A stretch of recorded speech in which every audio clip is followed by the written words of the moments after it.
Bismillahirrahmanirrahim. Pada suatu hari Rasulullah SAW ditemui oleh malaikat Jibril. Rasul pun bertanya, "Ada apa wahai Jibril?" Jibril menjawab, "Wahai Muhammad, sesungguhnya hari ini Allah Subhanahu wa Ta'ala sedang mengobarkan nyala api neraka, dan seluruh para malaikat amat ketakutan. Mereka tidak tahu harus bagaimana.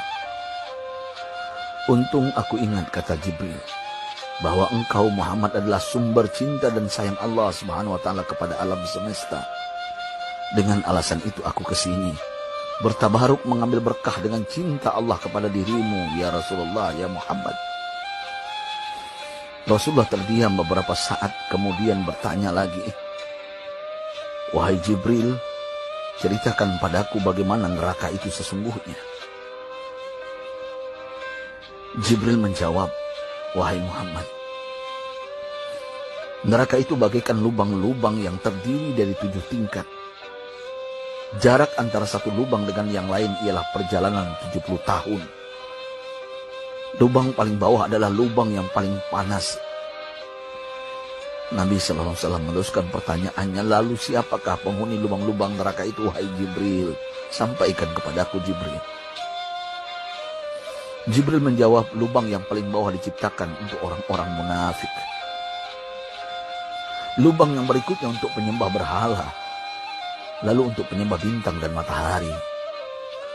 Jibril terus menerangkan penghuni tingkatan neraka hingga lubang yang kelima, tempat umat Yahudi, dan yang keenam dihuni oleh umat Nasrani. Setelah menjelaskan penghuni 6 tingkatan neraka, Jibril diam cukup lama.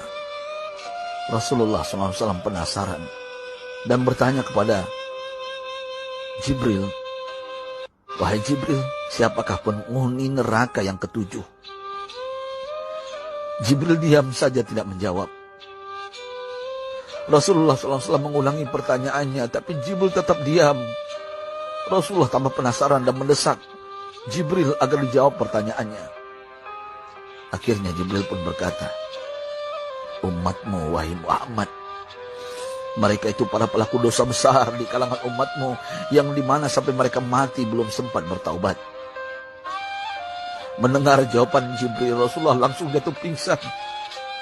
Jibril merangkulnya dan meletakkan tubuh baginda di atas pangkuannya. Tak berapa lama Rasulullah SAW sadar dan langsung menangis bersimbah air mata dengan terisak-isak. Rasulullah mempertegas pertanyaannya, "Wahai Jibril, apakah benar ada di antara umatku yang masuk neraka?" Jibril menjawab, "Benar wahai Muhammad, pelaku dosa besar di antara umatmu yang belum bertaubat." Setelah itu Rasulullah menghadap kiblat dan sujud kepada Allah dalam isak tangisnya. Sesekali dengan suara pelan beliau membisikkan kata-kata, "Ummati ya Rabb, ummati, ummati, ummati." Beliau SAW tidak mengangkat kepalanya dalam keadaan seperti itu selama 3 hari 3 malam. Kecuali setiap Bilal bin Rabah mengumandangkan azan, barulah beliau bangkit untuk menjadi imam. Dan setelah itu kembali sujud lagi. Pada hari ketiga Abu Bakar menyadari hal ini, beliau mengetuk pintu Rasulullah dan mengucapkan salam 3 kali, namun tidak terdengar jawaban. Abu Bakar sedih dan berseru di hadapan pintu Nabi besar Muhammad SAW, "Apakah ada jalan untuk masuk ke rumahmu ya Rasulullah?" Tetap tidak ada jawaban. Di jalan Abu Bakar bertemu sahabat Umar. "Mengapa engkau menangis wahai Abu Bakar?" kata Umar. Abu Bakar menceritakan keadaan Rasulullah SAW. Maka Umar pun melangkah menuju rumah Rasulullah dan terjadilah hal yang sama. Umar pun pulang dan menangis. Di jalan Umar bertemu sahabat Salman Al-Farisi. Dengan terisak Umar bercerita kepada Salman hingga membuat dia amat sedih, namun tidak berani mengulangi hal yang sama. Salman melangkah menuju rumah Fatimah radhiyallahu anha dan menceritakan hal itu. Setengah berlari Fatimah menuju rumah ayah tercinta dan mengetuk pintu sambil mengucapkan salam. Mendengar suara lembut putri tercinta, sejuklah dada Rasulullah. Beliau bangkit dari sujud dan membuka pintu. Alangkah terkejutnya Fatimah melihat Rasulullah, ayah tercinta, amat kurus dan pucat.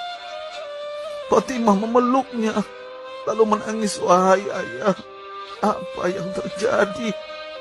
Mengapa engkau amat sedih seperti ini? Rasulullah kembali menangis dan berkata dengan suara lirih, wahai Fatimah, belahan jiwaku, bagaimana mungkin aku tidak sedih sedangkan Jibril mengatakan akan ada kelak umatku yang akan masuk neraka. Subhanallah, betapa besar cinta Rasulullah kepada kita umatnya. Sahabatku, Rasulullah mencintai kita. Antaman ma'aman ahbabta, engkau akan berkumpul dengan orang yang kau cintai. Mari kita mencintai baginda Nabi besar Muhammad SAW yang mencintai kita umat yang tidak rela kita masuk neraka. Mari kita mencintai beliau dengan berselawat. Sahabatku, sampaikan, Rasul mengajarkan kepada kita, man dalla ala khairin falau mislu ajri fa'ili. Siapa yang menunjukkan kepada kebaikan, maka dia akan mendapatkan pahala seperti orang yang mengerjakannya. Mudah-mudahan ini menjadi pahala jariah bagi kita.